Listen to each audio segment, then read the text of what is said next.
আমার মতো একটা ভিনদেশি কামলারে কে মাইয়া দিব? আপনি দিবেন আপনার মাইয়া? শেষ পর্যন্ত তুমি আমার অসহায় মাইয়ার অসহায়ত্ব সুযোগ দিতে চাইলা।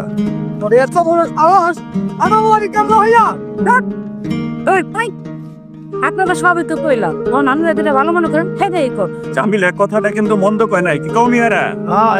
আর হারুন মিয়া, তোমার আমি সাফ সাফ করে দিতেছি, তোমার মাইয়ার যদি গ্রামে রাখতে চাও তাহলে ঘরের মধ্যে বন্দি করে রাখবা। আচ্ছা, আপনারা সবাই কণ্ঠ, আমার মাইয়ায় আপনাকে কার কি ক্ষতি করছে আমি শুনি। তোমার মাইয়া হন জঙ্গলে বুকা বাঘিনীর মতো হয়ে গেছে, কি আর কোনো লজ্জা শর্মার কথা? জমিলাবু, মুখ সামলায় কথা কও। আমরা আমার মাইয়ারে আদব লেহাজ দিয়া বড় করছি। আদব লেহাজ? এই তোর মাইয়াতে দিয়ে আপনি আদব লেহাজে বড় হইতো, তাহলে তালাক হলো কেন? তালাক তো হইতেই পারে। তোরা কথা কইতে গেছে কি? তুই হয় না গেলাম কামলা। ঠিক আছে, এখন থেকে আমি আপনার বাড়ি কাম ছাইড়া দিলাম। এখন তো আমি কথা কইতে পারুম। পাও কথা কইতে পারবি না। এই গ্রামে আমাকে আমরা যা কমো তাই হইব। তুই হইলে বিন্দেশি কামলা। নীলুফার ওই গ্রামের মাইয়া, নীলুফার হইয়া আমি দুটা কথা কইতে চাই। আজকাল ভিন দেশে কামলো হইও আমগো গ্রামের মানুষ হলে কথা কইবার চাও। আচ্ছা কি কইবার চাও কও। চাচা, তালাক তো হইতেই পারে। তালাক হইলে যে কেউ খারাপ হয়ে যায় তা তো না। কারো দোষে তালাক হয়, কারো মনের মিল না হলে তালাক হয়। আর নীলুফার জামাই নীলুফার উপর কেমন অত্যাচার করছে আপনারা গ্রামবাসী কেউ জানেন? জানতে চাইছেন? চান নাই। আর জমেলা চাচি একটা মিথ্যা কথা কইছে, এটা লইয়া আপনারা সবাই আইছেন। একটা ভিন দেশি কামলো হইয়া আমগো গ্রামের মানুষের লাগে এমনি কথা কও। সুজন, মার হালারে। এই, আমার বাড়িতে কোনো মারামারি করবে না। কারণ মিয়া, এখনো সময় আছে। ভাইয়ার ভালো চাইলে জামাইয়ের বাড়ি পাঠাও। স্বামীর বাড়ি ওইটা তো আমার মাইয়ার লেগে জাহান্নামের সমান।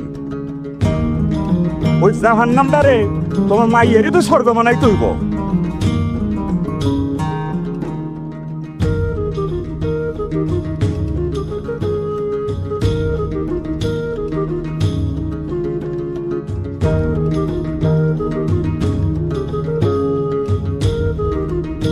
এত বড় আওয়াজ, এতগুলো মানুষের সামনে তুই আমাকে অপমান করস? আমার বাড়ি কামলা হইয়া ভাইজান, আমি তো এখন মারবেন আপনি।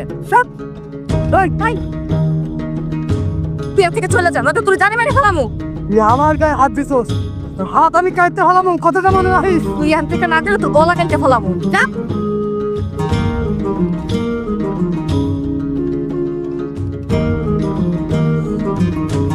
বেটা মানুষের মাইর ফেলে হইব? তাহলে যত মায়ের সব বেটি মানুষ খাইব। এমন সমস্যা আগে কই আছে?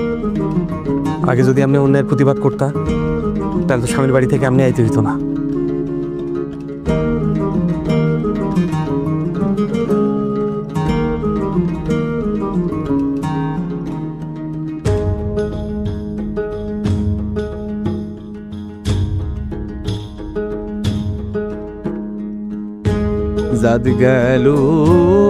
জাদ গেল বলে এ কি আজব কারখানা। তুমি এখানে? সকাল থেকে তোমারে খুঁজতাছি। জমিলা চাষের বাড়িতে কাম ছেড়ে দিছি, এর লাগে এখানে বসে আছি। রাইতে কই আসছিলা? মতো বেল। এই নাও তোমার লেগে ভাত আনছি, বড়।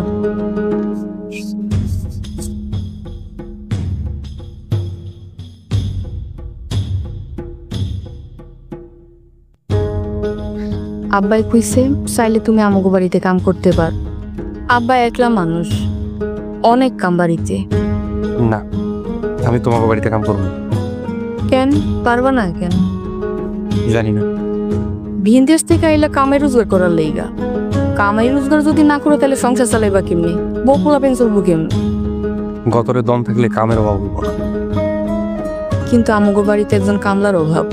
তুমি যদি আমগো বাড়িতে কাম করতাম আবার অনেক উপকার হইতো।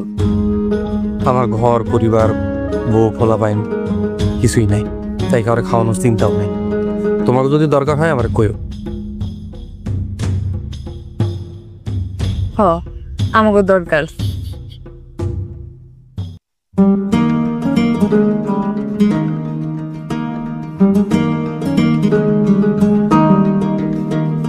আসসালামু আলাইকুম হারুন ভাই। আসসালামু আলাইকুম। ওয়ালাইকুম আসসালাম। এই কাজল মেয়ে বানাইছে ওরা চেয়ার আইন তো বলতে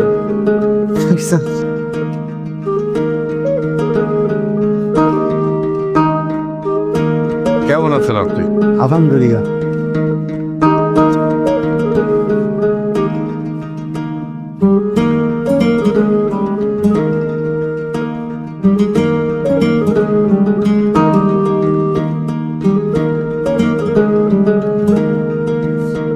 হারুন ভাই কেমন আছেন আপনি? আছি মোটামুটি ভালোই। হারুন ভাই একটা ভালো খবর লয়ে আইছি। ভালো খবরের দরকার নেই, আমার বাড়িতে কি দরকার আইছেন এটা করবেন। আপনার মাইয়া নীলবার বিয়ার প্রস্তাব লয়ে আইছি। আমার মেয়ের বিয়ার প্রস্তাব লিয়ে আইছেন? হ হারুন ভাই, পাত্র খুব ভালো, বোর গায়ে কোনদিন আর তুলবো না, এটা আমি গ্যারান্টি। বাজারে মুদিখানা আছে, টাকা পয়সার কোনো অভাব নাই। কিন্তু আমার মায়ের তো এখনো তালাক হয় নাই। মাইয়ায় তালাক নামা পাঠাইছে, জামাই তো এখনো সই করে দেয় নাই। আরে হারুন ভাই ওইটা আমরা দেখুন, আপনি আগে কন আপনি রাজি আছেন কিনা। কোনো কিছু না যাই না শুই না কেমনে কই রাজি আছে। পাত্রকে হারুন ভাই এই যে কাশেমই পাত্র। হারুন ভাই আপনার কইতে হইব, আপনার মায়ের কপাল খুব ভালো। আরম্ভ কাশেম সব জানি না হই না আপনার মায়ের বিয়া করতে আইছে। গডর সাহেব, আপনি আমার বাড়ির তো এখনই বাইরে যান। কি মিয়া অপমান করার জন্য এখানে নিয়ে আসছো নাকি? হারুন ভাই ডিভোর্সি মাইয়া বাপের এত অহংকার করতে নাই। আমার মতো মাইয়া বিয়া না দিলে ওর আবার পস্তাইবেন। চল বাবা আসুন।